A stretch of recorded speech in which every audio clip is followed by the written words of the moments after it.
మరో దుర్ఘటన జరిగింది. యాత్రికులు ప్రయాణిస్తున్న ఓ బస్సు పెహల్గాం దగ్గర లోయలో పడింది. ఈ ప్రమాదంలో 11 మంది దుర్మరణం చెందినట్లు తెలుస్తోంది. 35 మంది యాత్రికులకు గాయమైనట్లు తెలుస్తోంది. సహాయక చర్యలు కొనసాగుతున్నాయి.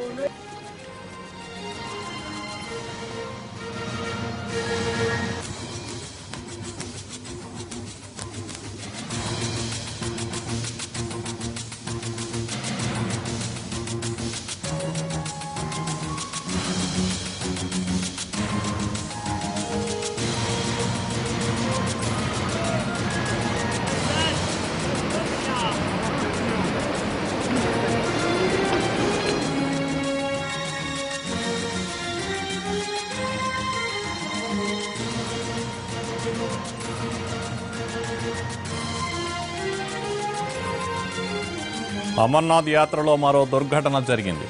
యాత్రికులు ప్రయాణిస్తున్న ఓ బస్సు పెహల్గాం దగ్గర లోయలో పడింది. ఈ ప్రమాదంలో 11 మంది దుర్మరణం చెందినట్లు తెలుస్తోంది. 35 మంది యాత్రికులకు గాయాలైనట్లు తెలుస్తోంది. సహాయక చర్యలు కొనసాగుతున్నాయి.